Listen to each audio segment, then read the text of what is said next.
Let me tell you something. The world loves to compare, to divide, to choose sides. But what they forget is the presence of a rival doesn't weaken you, it builds you. I didn't train like a machine for nothing. I didn't bleed, sweat, and sacrifice just for applause. I did it because I knew somewhere out there, someone was doing the same. And if I slowed down for even one moment, I'd fall behind. That's not who I am. Let me tell you something real. When people look at greatness, they often only see the glory, the goals, the records, the trophies, the noise. But they forget what pushes a man to reach those heights. They forget that behind every great achievement, there's a pressure, a fire, a reason that never lets you sleep. For me, that reason had a face. It had silence. It had answers to every question I asked the game. And it pushed me as nothing else ever could. You see, when you're already good, when you're already strong, fast, driven, it's easy to think you've arrived. It's easy to take your foot off the gas, to believe the world is yours. But then something happens, someone rises. And suddenly your dominance isn't guaranteed. Your spotlight is shared. Your throne starts shaking. That's when you realize the truth. Greatness doesn't exist without resistance. Every match, every season, I could feel it. Not fear, not envy, but fire, a fire lit by competition. A fire that said, you're not enough yet. Even after I scored 2, I wanted 3. Even after I broke one record, I looked for the next. Not because the world asked me to, but because I knew someone else out there wasn't stopping either. That awareness, it became my weapon, my fuel. When I trained, I didn't train like the rest. I didn't train for social media. I didn't train for applause. I trained like I was second, even when I was first. I trained knowing that if I blinked, if I rested, if I allowed myself to feel satisfied, I'd be passed. That's how the fire works. You can't touch it, but it burns. It pushes you. You wake up earlier. You stay later. You obsess. You calculate every meal, every rep, every step. You study not just to improve, but to survive. Because when someone out there is chasing the same crown, there's no room for mistakes. That's not pressure. That's purpose. And I know some people can't handle that. Some people crack under the weight of competition. They want to be the best, but they don't want to suffer for it. I suffered. I sacrificed because I was in a battle that demanded nothing less. The crowd saw goals, but I saw footsteps behind me. The world saw confidence, but I saw eyes watching every move. That's the truth of competition. It's constant, it's invisible, but it's everything. And I'll tell you something else. I didn't hate it. I didn't resent it. I respected it because it made me sharper. It made me smarter. It made me more complete. It made me reinvent myself again and again. Without that pressure, maybe I would have stayed a fast kid with a few tricks. But with it, I became an unstoppable machine, a finisher, a leader, a champion. Every time I lifted a trophy, I remembered the moments when I almost fell, when I was almost overtaken. And instead of crumbling, I used it. That's how you rise. You don't wait for peace. You embrace the war. You welcome it. People always ask, how do you stay hungry after winning so much? They don't understand. Hunger doesn't come from losing. Hunger comes from knowing someone else is just as obsessed. And they're watching. They're waiting. They're coming for your crown. That's why I never stopped. That's why I never let up. Even when I was on top of the world, I trained like I was chasing someone. I trained like someone better was already out there, already working, already dreaming of taking my place. And maybe they were. Maybe they still are. But here's the difference. I didn't let that break me. I let that build me. It's easy to shine when no one's challenging you. But when someone's matching your every step, when they're breaking records too, scoring too, winning too, that's when your true character shows. That's when the weak fade and the strong rise. I rose, not because I was born better, but because I was lucky, but because I understood what that kind of competition means. It doesn't mean fear, it means focus. It means every day is a final, every moment is a test. People think rivalry is hate. No, rivalry is energy, rivalry is clarity. It strips away the noise and forces you to find your next level. And when you find that level, that's where legends are made. So no, I didn't need the world to cheer for me. I didn't need the critics to believe in me. I just needed that fire, that unspoken challenge, that reminder that someone else was out there, not to stop me, but to push me where I would have never gone alone. And that's why I became what I became, because I had no choice. because I was being hunted. And instead of running from it, I became the hunter. And to hunt at the highest level, every single day, every single moment, you need something more than talent. You need something deeper than ambition. You need discipline that becomes part of your blood.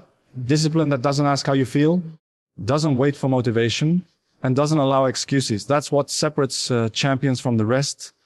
Not the moments under the lights, but the hours in the dark when no one's watching. When people see the goals, the physique, the speed, they think it's natural. They think it just happens. No, nothing just happens at the top. Every drop of sweat was calculated. Every piece of food I put in my mouth had a purpose. Every night of sleep was a tool. Every training session was war. That's what it takes.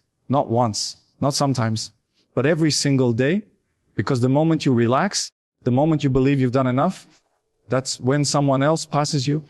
I never gave myself that luxury. While others celebrated, I studied. While others slept, I stretched. While others smiled at their last performance, I was already visualizing the next. Because I knew it wasn't about what I'd done. It was about what was still left to do. And trust me, when your standards are this high, there's always more to do. There were mornings my body begged me to stop, pain in the legs, tightness in the back, cold rain outside. But the voice in my head was louder, get up. Not because a coach told me to, not because fans expected it, but because I made a decision long ago. I would not be ordinary. I would not waste this gift. And that decision became a contract with myself, non-negotiable, no shortcuts, no compromises. Do you know what that kind of life takes? It takes saying no to the parties, no to comfort, no to easy choices. It takes building a routine so strong, so sharp, that even on your worst day, you're still ahead of the rest. That's how I lived. That's how I still live. Some people train to maintain. I train to evolve. I train to destroy limits. When others did 10 reps, I did 15. When the team finished practice, I stayed. And when my legs were done, I trained my mind, because I wasn't just preparing my body. I was hardening my mentality. I was building a version of myself that wouldn't break, no matter the pressure, no matter the noise. And when the cameras came, I was ready, not because I needed the spotlight, but because I earned it. That's the truth about discipline. It doesn't show immediately. It hides in the shadows, in the silence, in the sacrifice. But when the moment comes, it explodes. And everyone sees the result, but only you know the cost. That's why I never relied on talent. Talent fades, fame fades, even motivation fades. But discipline, real discipline, that stays. That becomes part of you. It carries you through injury, through doubt, through failure. And I've had all three. I've been doubted. I've missed chances. I've lost finals. But I never let those moments define me.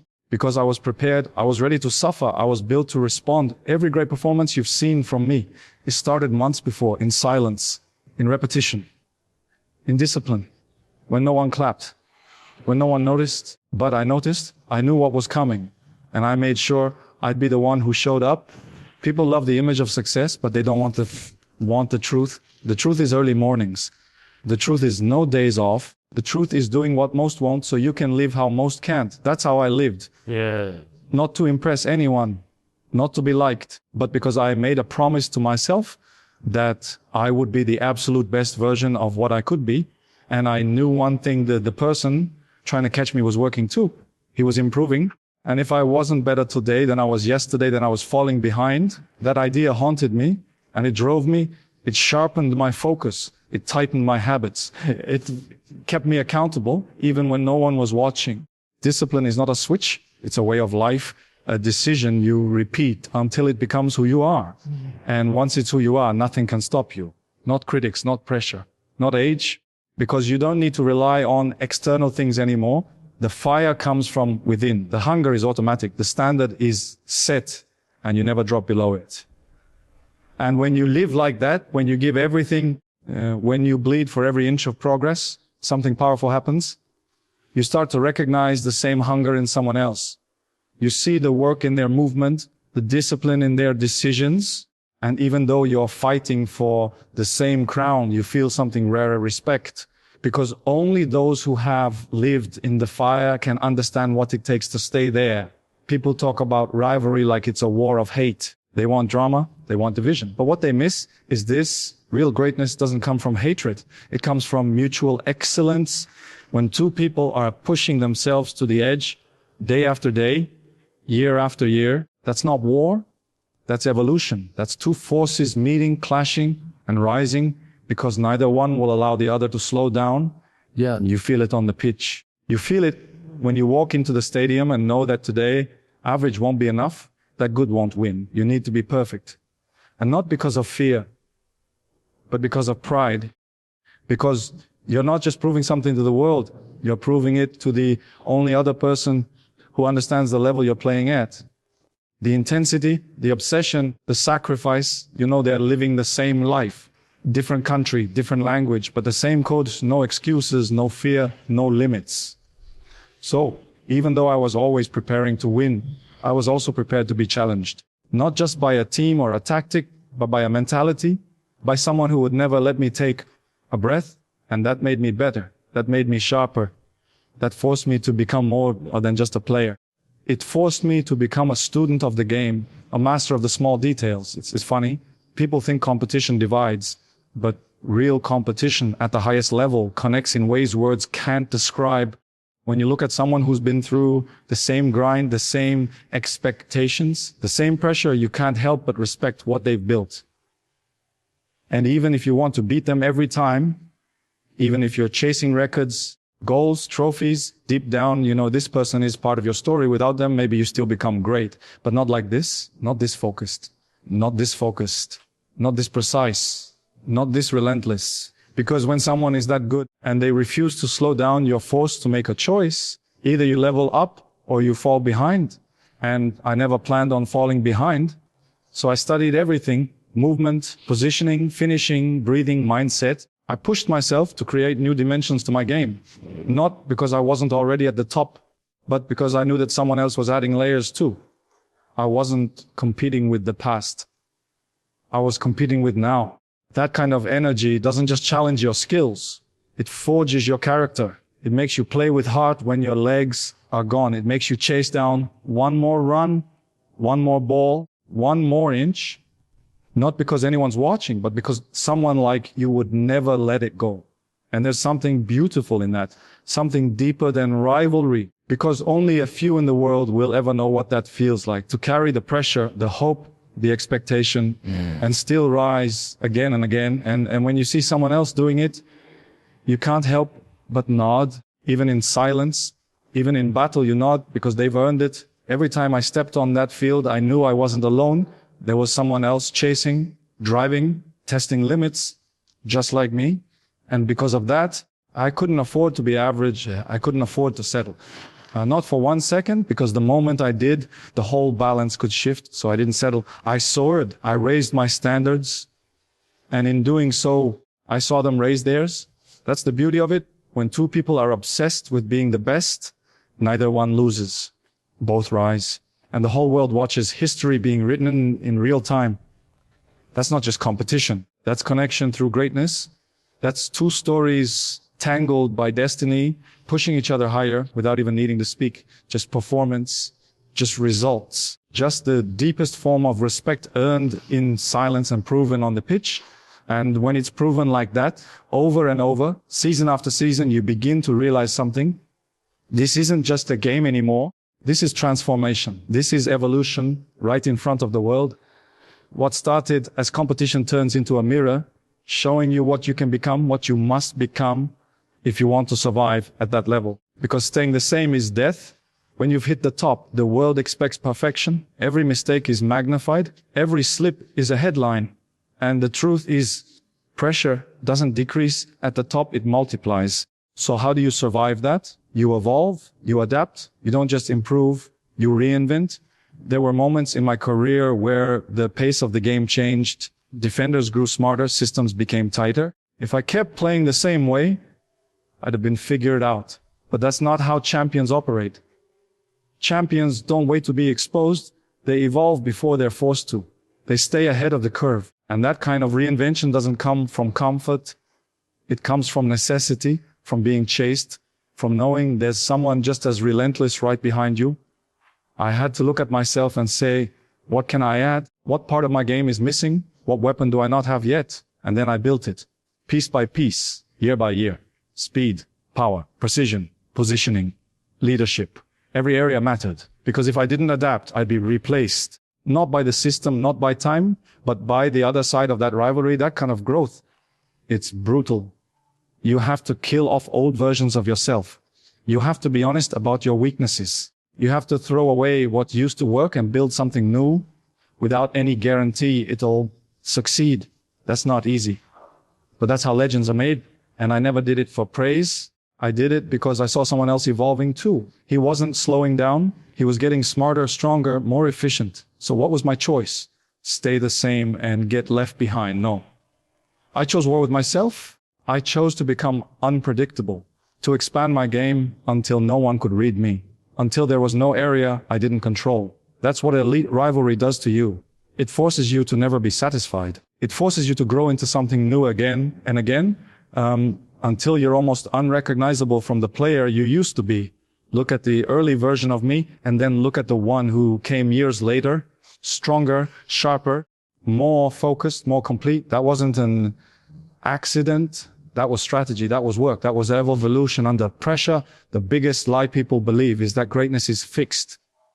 That once you reach a certain level, you stay there. No, greatness is fragile. If you don't nurture it, feed it, protect it, it dies. The only way to keep it alive is to evolve faster than the world around you, to add new layers before anyone asks for them, to stay unpredictable. And in the middle of all of that change, all of that pressure, there's one more truth. If someone is pushing you that hard without even saying a word, they're not just your rival. They're your shadow. They're your standard. Every time I added something new to my game, it was because deep down I knew I had to. Because he was doing the same. Because the bar was moving and I refused to be left behind. You become obsessed with details. Every movement on the pitch matters. Every decision is a statement. And the world may not notice the shift, but your rival does. He feels the change. And that pushes him again. So the cycle continues, and both of you rise. Both of you evolve, not into what the world expects, but into what the game demands. I never played to be good at one thing. I played to be untouchable, complete, adaptable. The kind of player that no system could limit, no opponent could predict. And that only happened because I was forced to be better than the last version of myself, again and again. Every new skill I built, every weakness I turned into a weapon. It was all part of staying in front, part of making sure that when history was written, I wouldn't just be remembered, I'd be feared. That transformation didn't come from peace. It came from the heat of knowing someone else was evolving too, pushing boundaries, testing limits, refusing to stop. And in that pressure, I found power. Not to stay the same, but to become something the world had never seen before. And when you reach that level where every movement has purpose, where your entire game is a weapon sharpened by obsession, there's one more test left. How long can you stay there? Because it's not about reaching the peak once. It's about sustaining greatness. That's what breaks most players. The climb is hard, but staying on top, that's a different kind of war. And I lived in that war for years. When people talk about consistency, they throw the word around like it's a routine, like it's just showing up. But real consistency, elite consistency, means performing at the highest level every time, no matter the pressure, no matter the opponent, no matter what's happening off the pitch. It means showing the world that you're not just talented, you're inevitable. There were games I went into with pain, not just physical, emotional, mental. Moments when life off the pitch hit harder than any tackle. But I never let it show, because the world didn't care about excuses. The fans didn't want to hear about distractions. They wanted performance, they wanted results, and I delivered. Not sometimes, not when it was easy, but always. That's the mindset you develop when you're being hunted every day by the media, by critics, by the next generation coming for your throne. They're all waiting for one dip, one mistake, one crack in the armor, and I gave them nothing. Because I built my game on standards, not moods. I didn't rely on how I felt. I relied on what I promised myself I'd be. And believe me, the pressure of living with those expectations, it's heavy. It can crush you if you're not ready. But I didn't carry that pressure like a burden. I wore it like armor. It reminded me that the world was watching. And I loved that. I thrived under it. Because pressure for me was not fear. It was focus. It was fuel. But let me tell you something honest. Staying on top was never just about beating others. It was about beating yesterday. Every morning I asked myself, is this version of me better than the one before? And if the answer was no, I went back to work. It didn't matter how many trophies I had, how many records, how many headlines. I never let the past seduce me. I respected it, but I didn't live in it because I knew someone else out there was working too. Someone I respected, someone I watched as closely as he watched me. And just the thought that he might be getting sharper, stronger, more clinical, that was enough to keep me hungry. You don't stay consistent by repeating the same thing. You stay consistent by refining it, evolving your training, sharpening your habits, cutting out distractions. That's why I always looked forward, never sideways. Every match was a chance to confirm that I wasn't slowing down. That age was just a number, not a limit. That even with time passing, I was still the standard. And when you perform like that for that long, something happens. People stop questioning if you're great. They start asking how long it can last. They wait for you to fade. And that's the ultimate motivation. To prove them wrong again and then again and again, until doubt becomes silence and silence becomes legacy. But the truth is, I didn't just play for legacy. I played because the fire never went out. Because I love the process more than the praise. I love the grind, the repetition, the loneliness of preparation. And I especially loved knowing that someone else out there was preparing just as hard, pushing me without even realizing it. That's what made it different. It wasn't hate. It wasn't jealousy. It was something deeper. Two professionals raising each other without ever exchanging words. Two careers that demanded perfection because anything less would have meant falling behind. So I stayed sharp. I stayed obsessed. Even after the records, even after the standing ovations. Because the real satisfaction wasn't in proving the world wrong. It was in proving to myself every single season that I still belonged at the top, that I still owned the moment. And maybe that's what consistency really is. Not just repetition, not just performance, but identity. It becomes who you are. It becomes your language. And you speak it every time you step on the pitch, no matter who's watching. Because that's the difference when it's who you are, not just what you do. Everything changes. You don't train just to be ready for the next match. You train like every session is the final. You don't recover just to avoid injury. You recover like your future depends on it. And you don't compete just to win. You compete to make history, to define an era. And that's what we did. We didn't just score goals. We shaped moments. We didn't just break records. We made people feel something. Every time the ball touched our feet, it carried a story of discipline, of sacrifice, of obsession. A story not written overnight, but carved over years of fire, pressure, and purpose. People ask me, what's your proudest achievement? And they expect numbers, trophies, statistics. But those things, they're the result. The real achievement, it's knowing I gave everything. That I left no version of myself unexplored. That I stood toe to toe with someone who demanded the very best of me. Not by words, but by presence. And because of that, the world got to witness something unforgettable. There's something special about knowing your journey wasn't lived in isolation. That across the field, across countries, someone else was doing the same, pushing, fighting, transforming. We weren't teammates. We weren't friends, but we were part of the same storm. And that storm changed football forever. That's why I never took it personal. People tried to turn it into hatred. But how can you hate someone who forces you to rise? How can you dislike someone who shows you your limits and then dares you to break them? That's not a rival. That's a mirror. That's a gift. When we played, it wasn't just two players colliding. It was two mentalities, two obsessions, two legacies being written side by side, and the world felt it.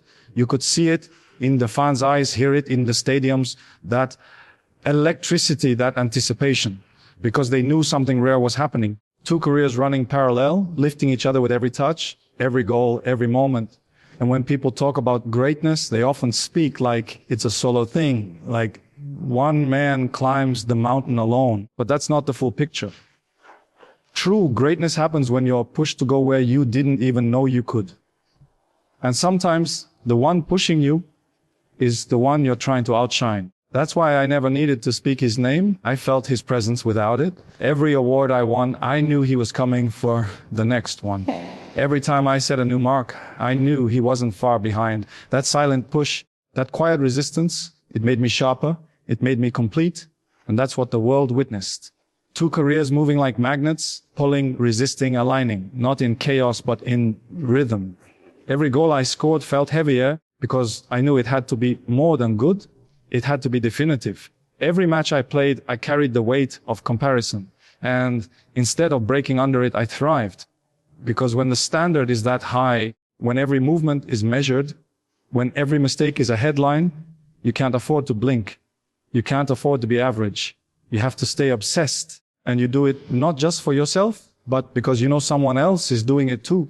Breathing the same fire, chasing the same peak. The world calls it rivalry. I call it fuel. Silent, powerful, unrelenting fuel. What people witnessed over those years wasn't just a clash of styles or personalities. It was a lesson in what happens when two players refuse to settle, when they chase perfection not out of ego, but out of purpose, out of hunger, out of respect for the game and for each other. And maybe that's the legacy, not the goals, not the trophies, but the way we made each other better, the way we pushed each other to limits we might never have found alone. The way, without even planning it, we created a blueprint for future generations to follow, one defined not by rivalry, but by relentless, ruthless excellence.